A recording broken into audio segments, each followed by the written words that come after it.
And we are live. Welcome to another episode of the Uncensored Entrepreneurs. Today we have our special guest, Sheri Winesett, who is a coach and author of her latest book, Transparent Leadership. We are going to be discussing women leadership and how to become a true leader by being transparent and authentic. So stay tuned and we'll see you on the inside.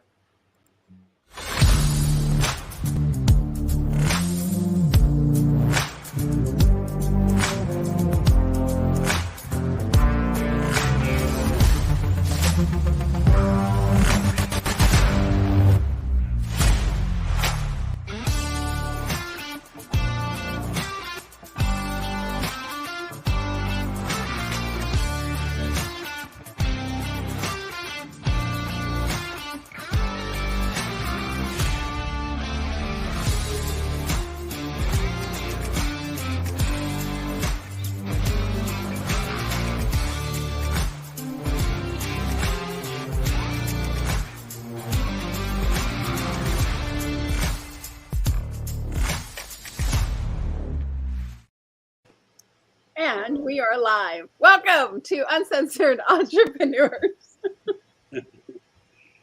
What's going on, ladies? We have had technical difficulties for the last 2 months.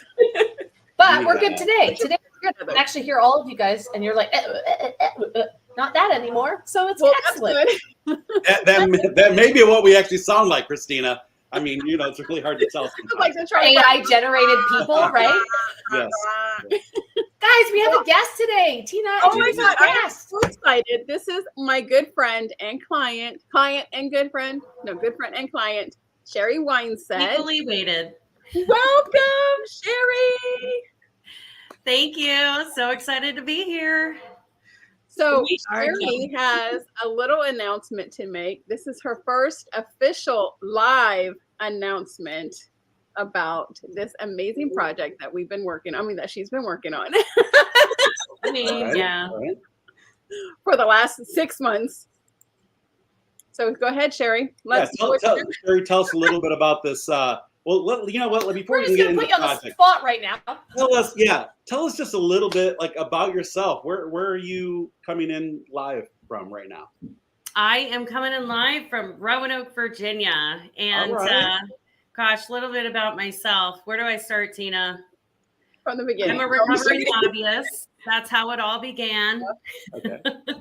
And I did that for about 10 years. And then I transitioned into entrepreneurship. In 2005, became a business coach, leadership coach. And sometimes I work with clients, on business strategy. And I've had this book in my mind for 9 years. That's my big announcement, you guys. I'm launching a book on Tuesday.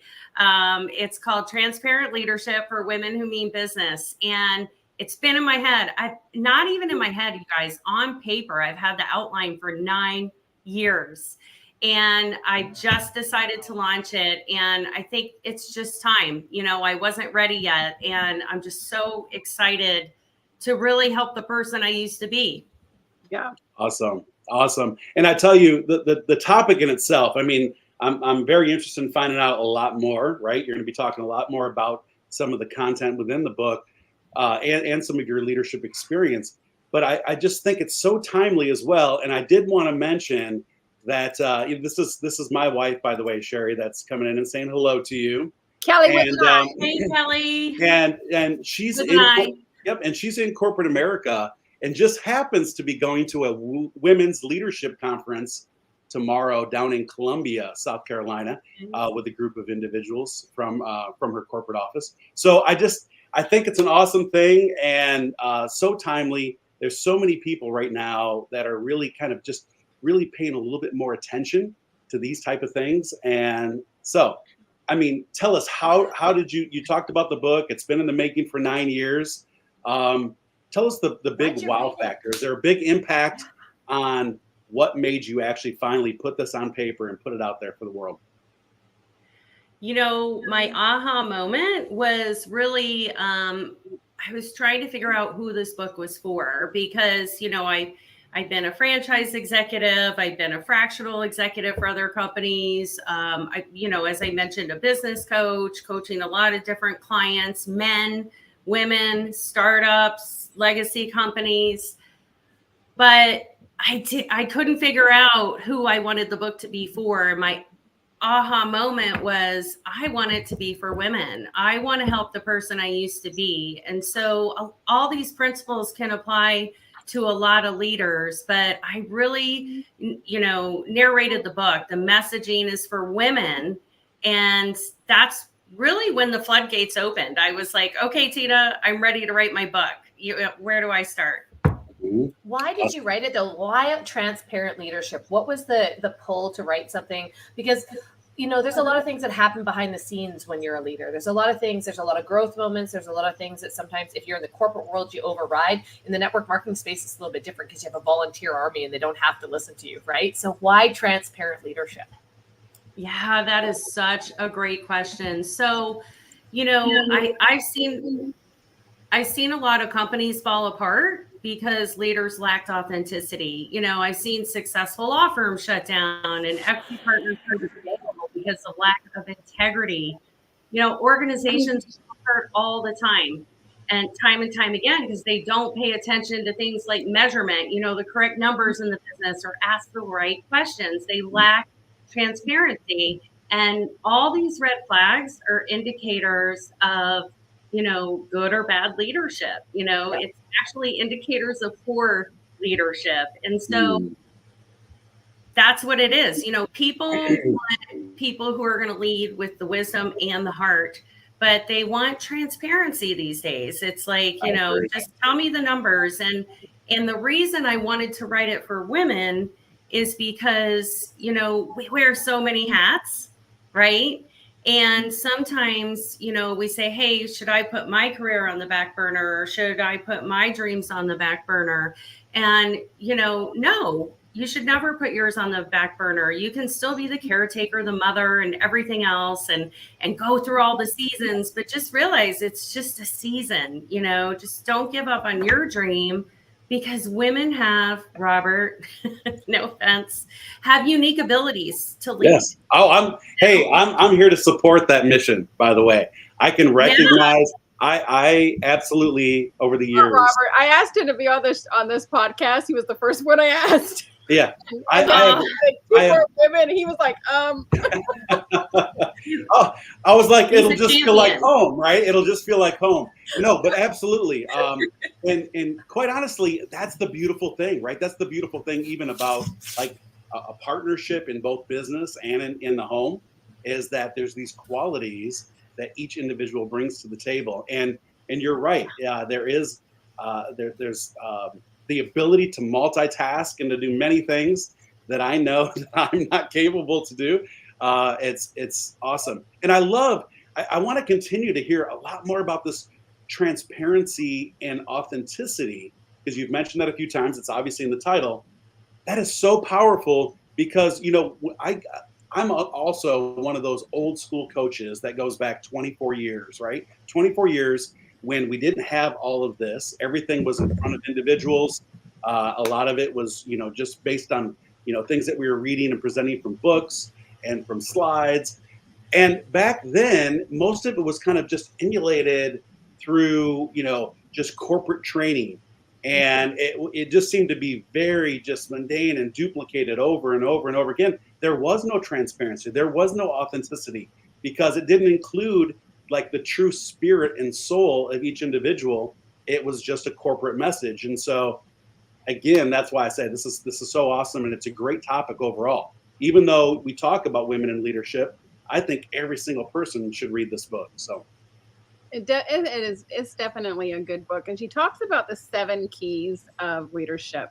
So Sheri, if you would, could you share 1 or 2 of those keys for us and let us know what people can expect from this book? Oh man, which 1 or 2 do I share? They're all so good. Well, Robert, I love what you said, and I love that you've had that experience as a business coach to see it in so many different organizations, but also as a former corporate, exec or employee, whichever, that transitioned into this world. And one of the, people just want you to be authentic. And it's really hard to be a great leader when you're being someone you think others think you're supposed to be. And so that's where the authenticity comes in. It's about, one of the first key is accountability. Take accountability for yourself and create some self-awareness, right? Integrity is a huge one. Do what you say you're going to do. Don't overpromise and underdeliver. Admit your mistakes. Be transparent in the numbers. Don't say, man, I'm so frustrated. I hear this a lot. I don't know if you do, Robert, but people are buying into my vision. And I'm like, that's because they haven't bought into you. Oh, right? Absolutely. Yeah. I mean, I always say, it's much more than just products and services. It's the people behind the business, and the people are the brand.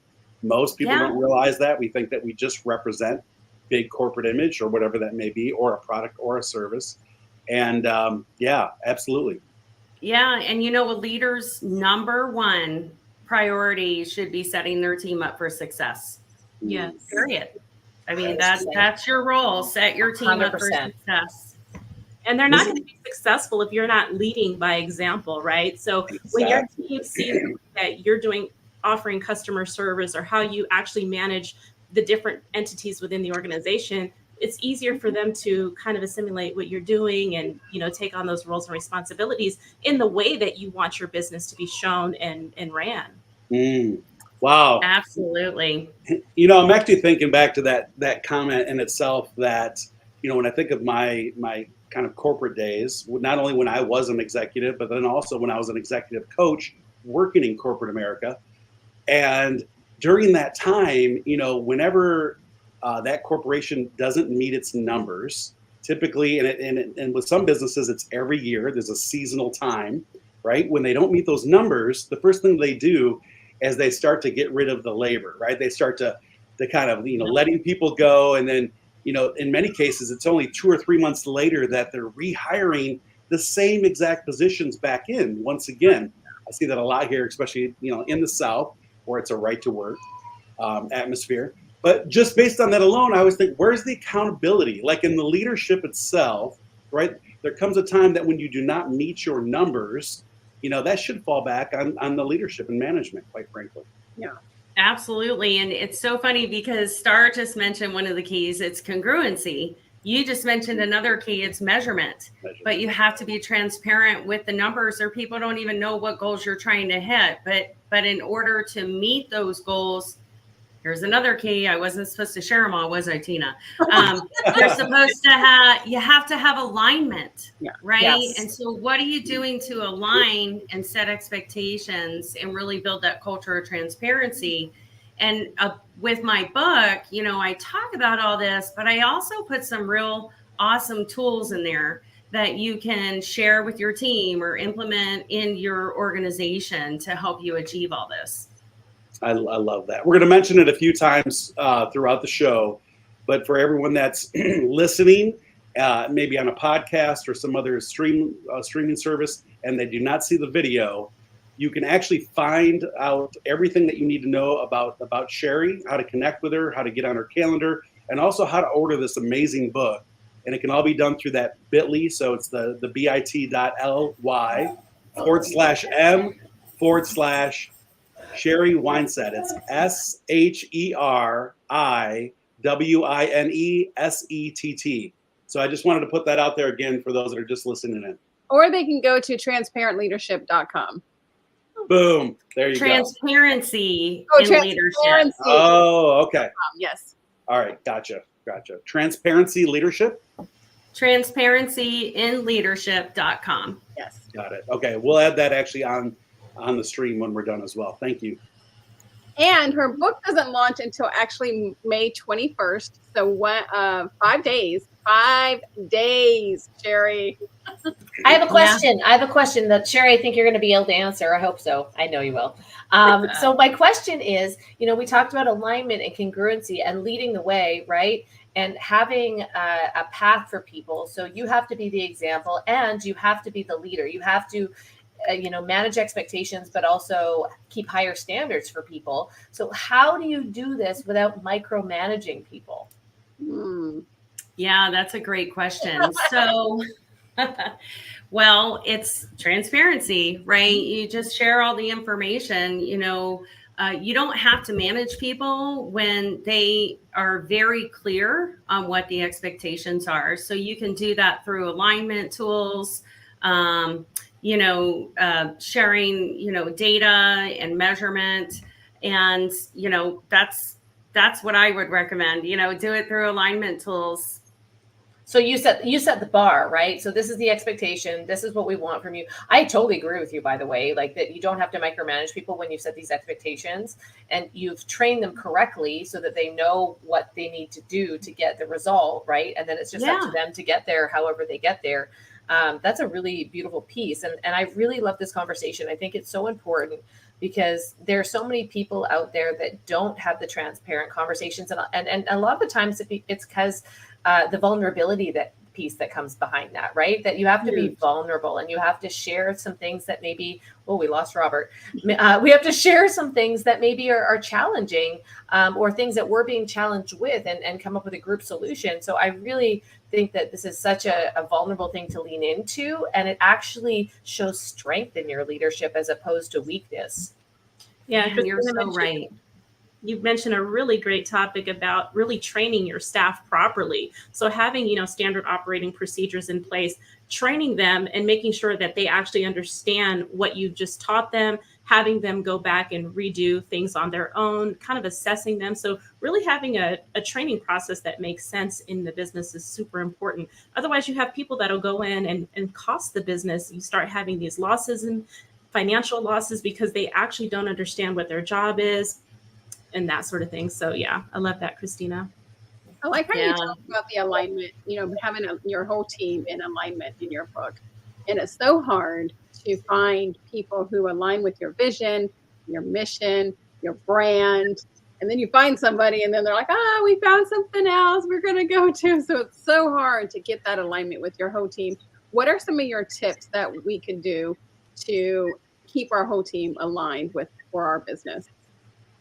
Well, it's regular communication. Like if we look at, anywhere that we have a breakdown in our life, whether it's personally, at home or, with friends or at work, it's usually because of a lack of communication, right? We weren't communicating clearly. We weren't being authentic in our communication. So it's really important that you create those environments for people to communicate and ask questions, be an active listener. So you can have meetings, but they have to be meetings that are structured and valuable and really value everyone's time.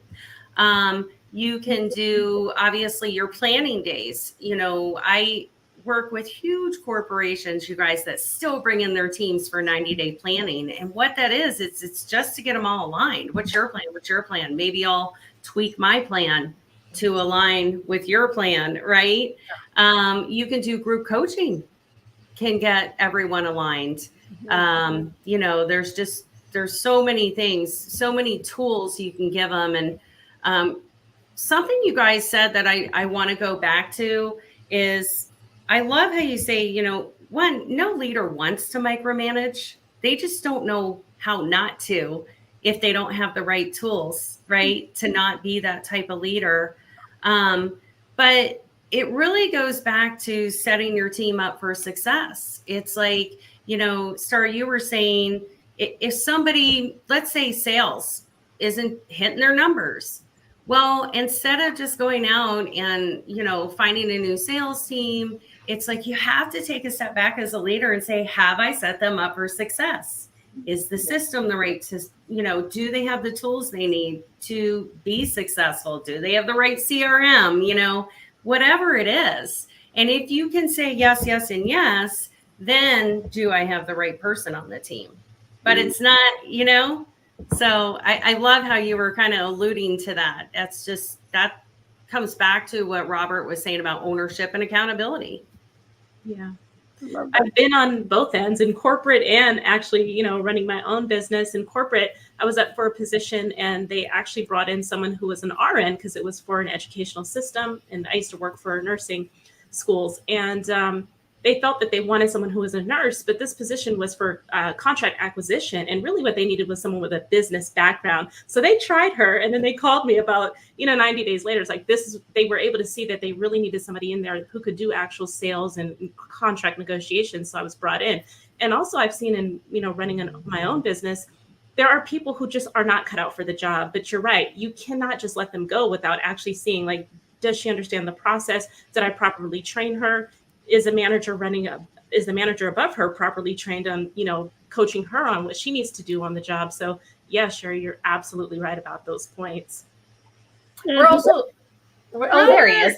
We're also in this world too, right? Where there's a lot of deflection. There's a lot of people that are not taking ownership of their own actions and are blaming everybody else. And I think that can be, number one, a huge challenge. My husband was a huge fan of Jocko Willink, who wrote a book, Extreme Ownership, right?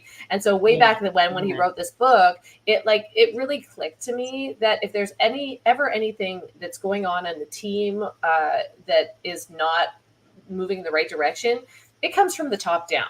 Right. Yeah. It comes from the top down. And sometimes, we have to take ownership of the things that aren't working. Sometimes we have to say, hey, you know what? I made a wrong move here. I've done it. Like, I've definitely been in that position where, hey, we shouldn't have gone this way, should have gone this way. But instead of saying, oh, you dropped the ball on this or you dropped the ball on that, having the confidence and courage and the vulnerability to say, hey, look, I got to own this mistake because it was mine to make. So here's what we're going to do to fix it, and having solution oriented, because when you model that behavior for your team, they're not scared to own their mistakes. Yeah. Right. And that creates a different kind of culture. Whereas people are like, oh my God, I screwed this up. And they don't want to be able to come to you instead of, hey, I screwed this up. These are my solutions. And this is how I think we should move forward. What do you think? Is a completely different conversation. And they don't feel like they're afraid to fail, Yeah. You failed and you got back right. Trying again, So they're like, sure, she can do it. I can do it. Yeah. I like companies, not many do it, but you celebrate mistakes. Yeah, right? Absolutely. You grow from celebrate it. Yeah. That's right. Well, it's really interesting. I was listening to a book on communications the other day, and he was talking about what Netflix policies were. And when you go to work at Netflix, their policy is you're supposed to pick apart people's ideas. Like, you're supposed to pick apart and scrutinize every bit, and they actually get promoted for doing so that it creates this culture of the best idea wins. We all want to see the best idea win. We're all in this together. We want to be able to see all sides of the story. How valuable is that, by the way? Instead of having somebody bulldoze their way through, and this is the way it is, and this is how it should be, having that group mentality of the best idea wins, and we can contribute without being penalized, or we can contribute and overcome these challenges and these mistakes without pointing fingers or pointing blame. Just like, what are we going to do next? Really, is what it comes down to. Yeah. Wow. Now, you may have already talked about this, and speaking of mistakes, by the way, my computer completely crashed. So I don't know. Was I frozen? Was I frozen on the screen? You were frozen for a couple seconds, and then you all of a sudden went off. I actually rebooted to another, so I'm back on my laptop now. Right, different angle. I just like different angles, from Four cameras set up in his office, by the way. 4 cameras, and he's like, right. Oh yeah. Makeup. Lights, thank you. But anyways, no, but really, and I don't know if you mentioned this specifically or not, but kind of going back to this, being transparent, authentic, and really, as you just said, Christina, pulling in these amazing ideas from each individual. I have found that the best corporate atmospheres really get to understand who each individual is. What are your hobbies? What are your interests? What are the things that you're passionate about? Because in many cases, whenever it comes to actually sitting down and going over someone's, annual review or whatever it may be, they're really in just the wrong position. They could be the most talented individuals within that company, and they're just placed in the wrong position. And so I think understanding these things also is very, very important, both in corporate atmosphere, but also, just even as an entrepreneur, when you're collaborating with people, really understanding the strengths and weaknesses of each person. Absolutely. Yeah. Sometimes we're all tripping over each other and trying to talk at the same time, and then sometimes it's silent. That's really a And then there's the awkward silence. right. That was so awkward silence. So we're like, never thought about it that way. Or it's really insightful, you know. That's the beautiful thing about going live. Nothing is edited. We're not cutting out the the freezes, or if I fall out of my chair, you know, or it's authentic. Yeah, it's authentic. It's what it is. It's real, raw, and unplugged version of Uncensored Entrepreneurs. Yeah. Sheri, I'd like your input on, right before I froze, you were talking about a few different like pillars or metrics, and one of them was just the KPIs, right? The metrics themselves. What is your thought when you think of transparent leadership and you talk about measuring something? You know, I have found that one of the flaws that I've kind of just discovered in certain corporate atmospheres is that they'll hold people to a standard, but they only review that standard, you know, either 4 times a year at best, sometimes even only once a year, right? You have an annual review, and it's like, let's talk about all the things you've done wrong for the last 12 months.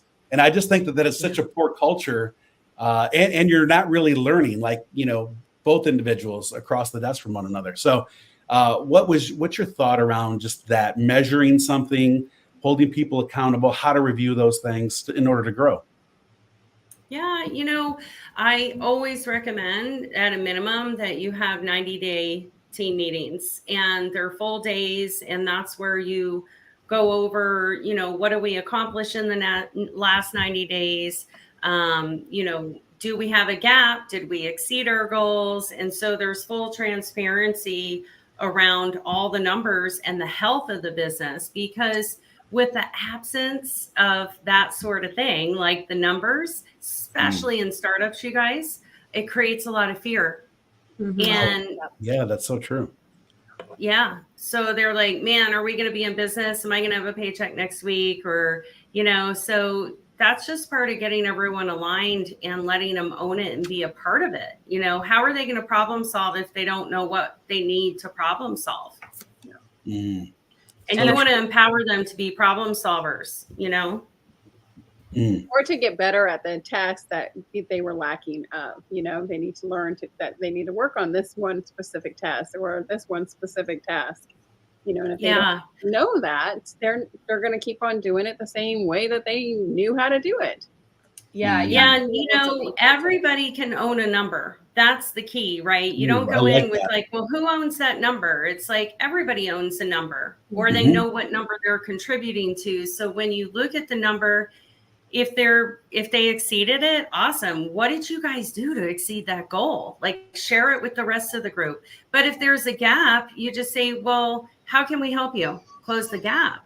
And you just have that open communication. Well, we really could have used this resource, or we felt like we could have done better in this area, or right. And that's building trust, just having that communication. So that is so true. I like that you mentioned resources.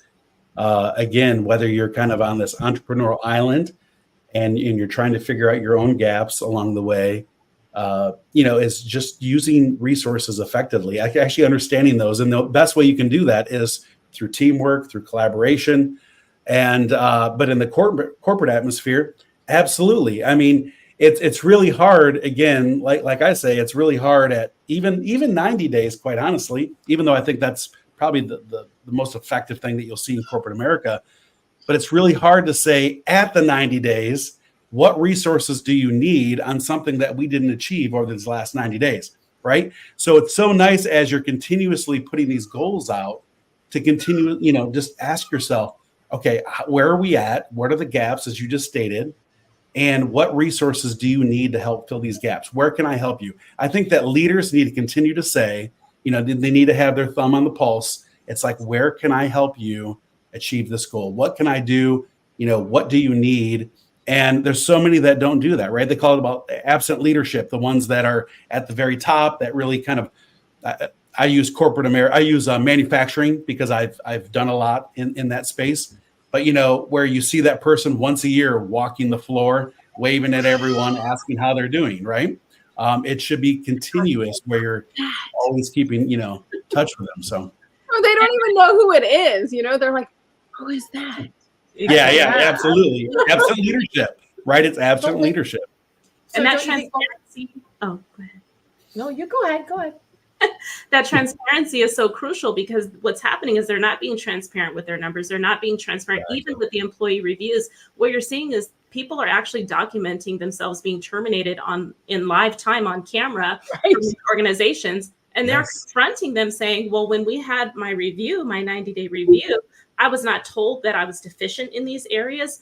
So again, there's this lack of transparency, or, you know, that's where we as women, we need to step up and be very transparent. This is what I see happening with you. And I need you to, as Robert said, what resources do you need? Or I'm going to assign these tasks or these resources or these trainings so that you can, you know, do a better job. And then come 90 days around, if you haven't increased or your productivity is still down, then yeah, you're at risk of termination.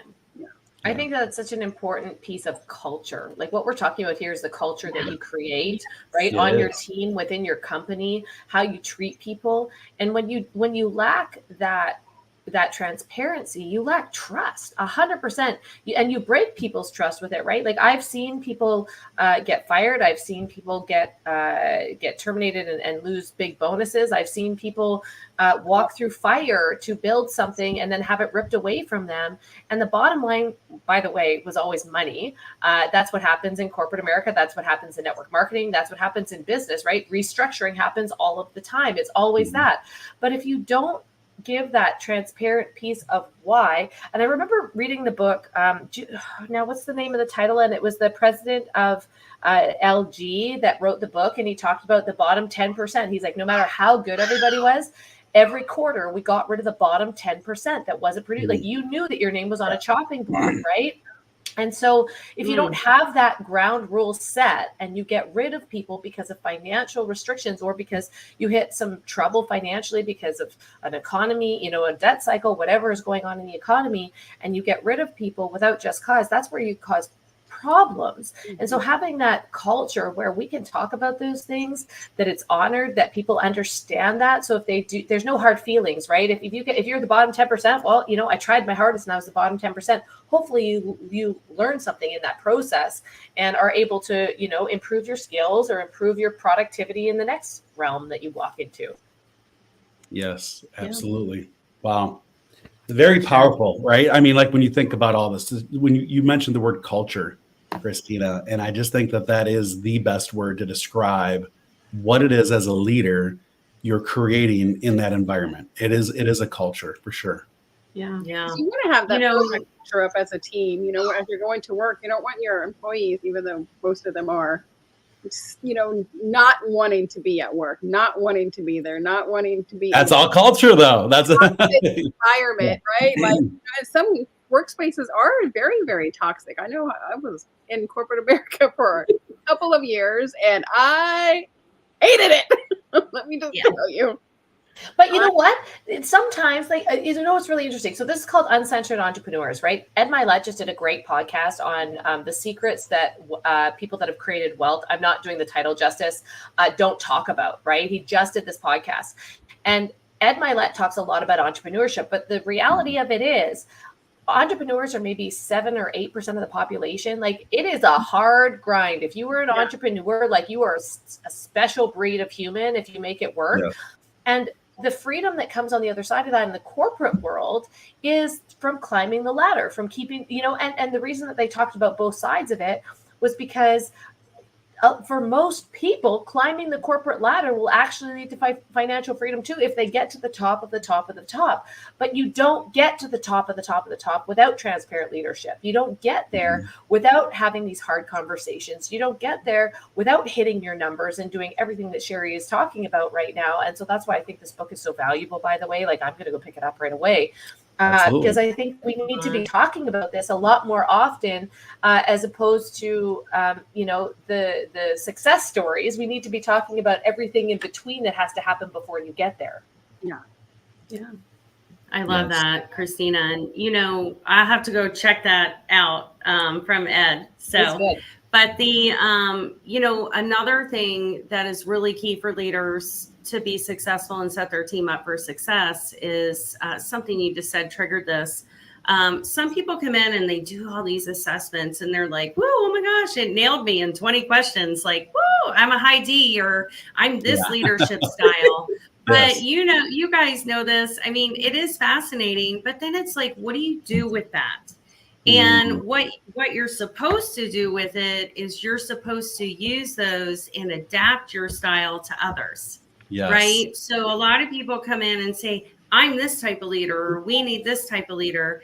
And really, we need someone who can be an active listener and be observant and understand what type of leader the person you are leading needs you to be, and adapt to that leadership style, because we're all a little different, right? We're all motivated by different leadership styles. Yeah. Yes, absolutely. Absolutely. You know, the other thing I found, because we're talking a lot about leadership, and I feel that in many cases, again, you know, taking a peek into corporate America once again, just based on experience, that we also assume that someone that's very, very good at their job can immediately become an effective leader or a manager, right? And they don't even want to be.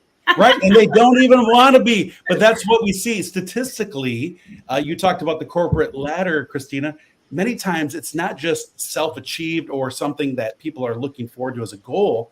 They're pushed up the corporate ladder, right? Because of seniority or whatever it may be. And they're not even effective leaders. They don't want to be in that position, as you stated, Sheri. So that's another thing that I would just say as a key indicator that a lot of people need to take a hard look at. Really understand your employees. It's why you should be having these conversations and being transparent. It may be something that they're absolutely not interested in, and they're just really, really good at what they're doing.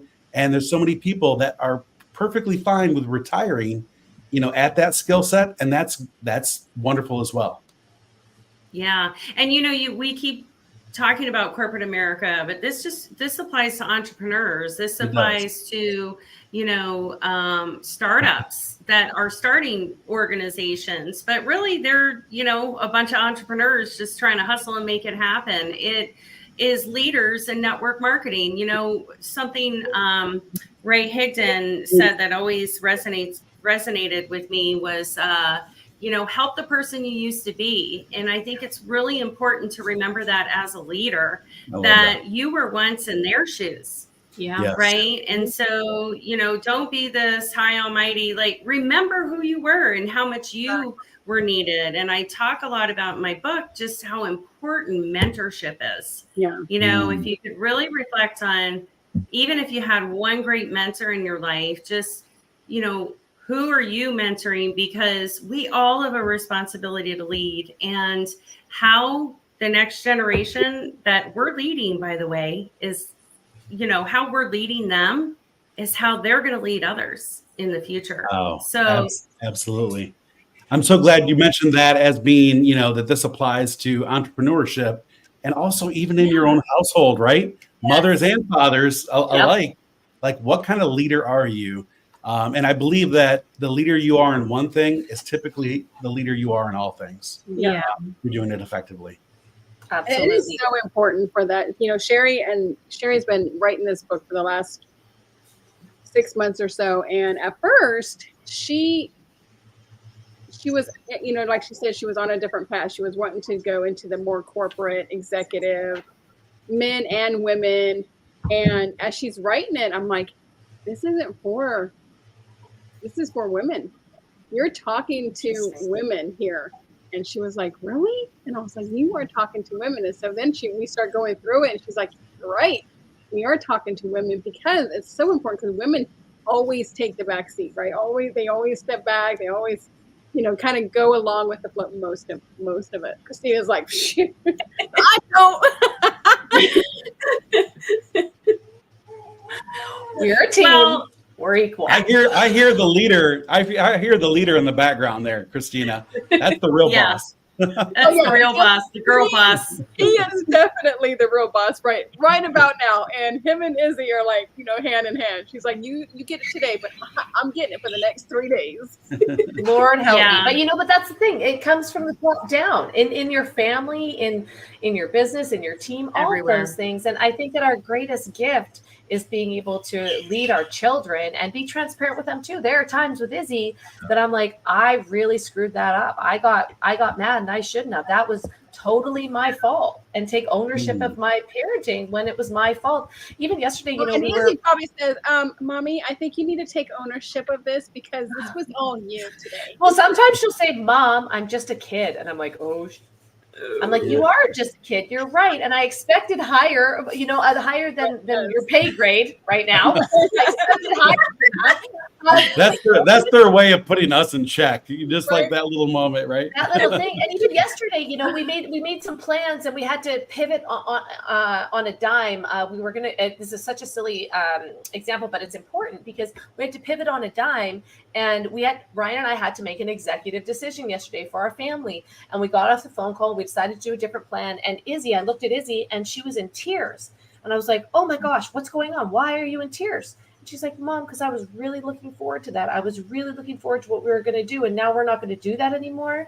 And I said, oh my gosh, honey, I just realized we didn't consider you in this, and you're part of our family. We didn't consider your feelings or what you wanted to do on your day off school. That was really inconsiderate, and I'm sorry. So what would you like to do? What's important to you? And we're going to make sure that we consider that and make that happen today for your special day off school. You know, and that's how we kind of have to treat our business. Right? Yeah. Aww. Right? Wow. Yeah. It's so funny, Christina, you bring that up because you just were saying that you had to apologize or whatever it was to her. And just last weekend, I wrote an apology letter to my daughter, and I just felt like I could get it out better on paper because she deserved it. And you know, it's one thing to sweep it under the rug and just think about, well, there are kids, you know, we're a crazy household, that happens. And it's like, no, that wasn't okay. Like, she deserves an apology. You know, I need to admit that I was wrong because I want her to feel comfortable doing that too. Like, it's okay. You know, it's okay to be wrong. It's okay. Wow. And you're living by that example when you talk about being transparent, right? In your leadership. That's exactly what that is. I mean, that's great advice for so many people on so many different levels, right? Whether it's at home as a parent or in business in general, is to be able to show people, like, be transparent with, you know what, I made a mistake. And here's how we're going to fix this, right? And sometimes we don't realize it at the time, right? We grow in the process, and all of a sudden we have this aha moment that, oh my gosh, I didn't realize that. I remember going through some counseling earlier in my years, and I realized, oh my gosh, the reason my sister and I don't get along is because my dad treated me this way, I treated her this way, and that was the incorrect behavior. And so I shouldn't have ever treated. And so I picked up the phone immediately and I was like, hey, and I called her and I said, I just realized this today, and I am so sorry that happened. Like, I'm so sorry that I treated you that way. And she started crying and she's like, I never thought I'd hear you say that. Right? Wow. Like, that's breaking the chains. Yeah, exactly. And Breaking that's the what's so chains. amazing about this. I like how you say breaking the chains, Sheri, because it is so true. You know, there's so many things that we have learned from our parents or from mentors that we weren't supposed to be mentored by, or, you know, bosses that were, you know, teaching us things. And you have to learn to change. If you don't feel that way, you have to learn to speak up for yourself. And I think that's a big thing, is you need to speak up, let people hear your voice. Yeah, absolutely. You know, we talk a lot about leadership in general, right? And just overall, and let alone this topic. What kind of advice would you give anyone that's just starting out, right? Like a woman that is just looking to really kind of take that next level into some type of management, whether it's in her education or even in just her job itself. What kind of advice would you give? You know, just work harder on yourself than you do on your job or your business, because it's really that self-awareness and learning from others that is going to help you grow and help you think of things differently, right?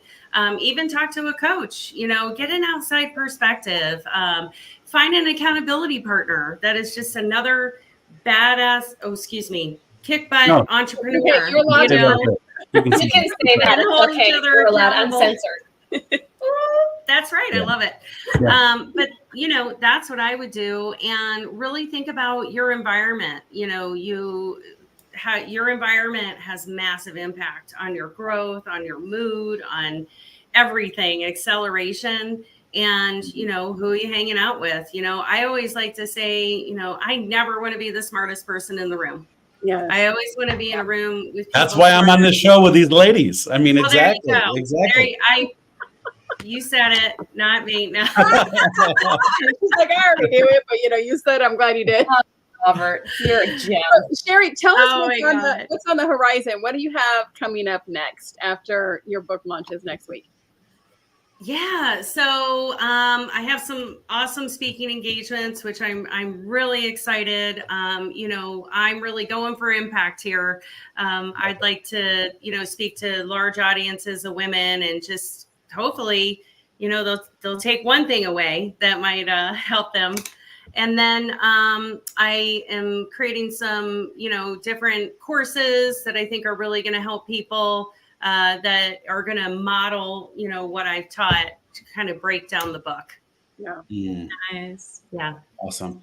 So I know we're kind of coming to the end. We're going to wrap up a few things.